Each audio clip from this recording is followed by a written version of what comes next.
Many thanks there to Mr. Pochettino, and putting it down to a lack of energy. Did you ever have a lack of energy when you stepped out to play a league match? I did. There's certain times you start the warm-up and you're thinking, my legs are the worst today. How am I going to get through this game? And you're running, you're jogging, thinking, when can this come off? You start the game, you have a poor touch or a poor run, you feel out of breath.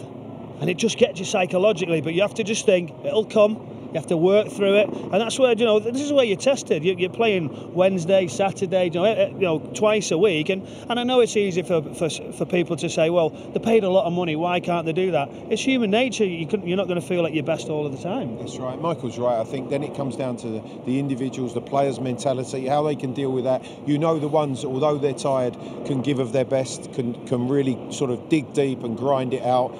But when you're in a situation in a big game, a competitive Premier League game, and you're just feeling not quite 100%, it can always affect you. It affects your performance. However hard you try, and no players out there today not trying. Yep. You just can't give of what you want, and that is a very difficult one.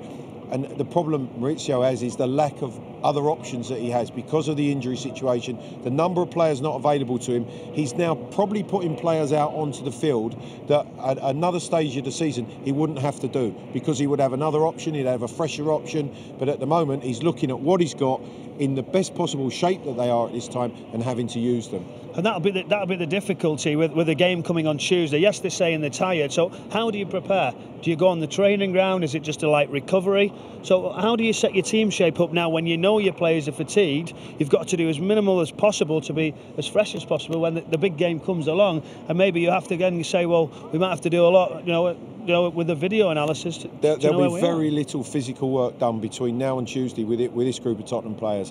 It'll all be about recuperation. It'll be hydropool. It'll be massage. It'll be rest. It'll be what they eat. It's all those factors to just try to get them back into some sort of condition, the best possible condition, to give them the energy that they need to basically top up the engine once again. But mentally as well, I think he could go in there and say, how do you lift your players? Does it start tomorrow morning when they come in for the breakfast, ready for the recovery? Lads, it wasn't the best performance. We were a little bit leggy. Do you give them the benefit of the doubt? Do you get somebody else and say, I thought you should have done better, we need more from you?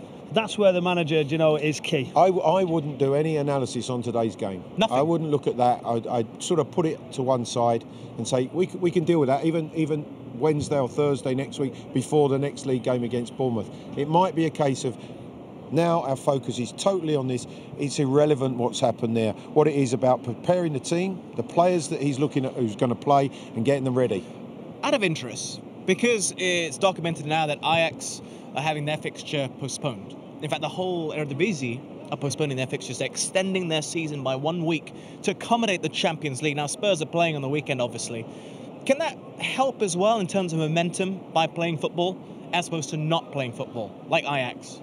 Well, you want to play regular. So if you feel like it's a long time without a game, things start to change. So you want to play regular. But to play on Saturday, then to play on Tuesday, and your opposition haven't, I think it's a very, very big advantage for sure. You just mentioned now how he's not been able to recover. His team are quite leggy, quite lethargic. It's going to be the same on Tuesday.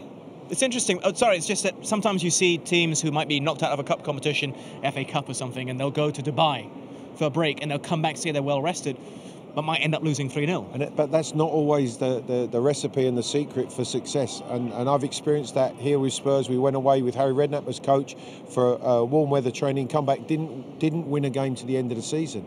And all of a sudden, the questions are asked, what were you doing while you were away?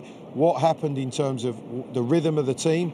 So sometimes not playing can disrupt actually what you've been doing. And I think that if Spurs win this game today, or they even get a result, half a result, a point, they would be buoyed by that in terms of not getting beaten, keeping the unbeaten run. Psychologically, all of a sudden, today's game really doesn't matter, because then their focus immediately turns to Tuesday.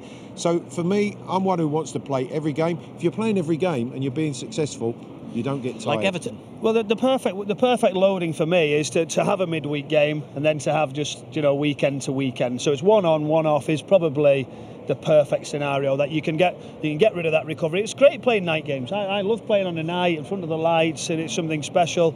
But probably one on, one off, and to play for 4 weeks every everyone middle of the week as well. Very difficult. And the thing is now, with sports science, as Michael will know, there's so much attention to detail. They know exactly how each one of these players individually, where they're at in terms of their energy levels, what they need for recovery. So it might be that he closes 4 or 5 of these players down.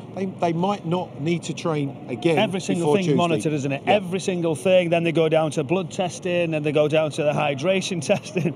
Everything, where they've covered, what type of loading, what type of week they've had. It's all on graphs. It's all there for everybody to see. Well, that's the thing. I mean, talking about playing games before a big fixture, you both can't even fully agree on that, because you would rather have a bit of a rest and you would rather play every game. So I guess it's down to individual players what they prefer as well. Absolutely. That's where you've got to know your players as well, and you've got to be able to deal with it. You've got to be able to obviously to work the individuals, but then collectively you have to do some work.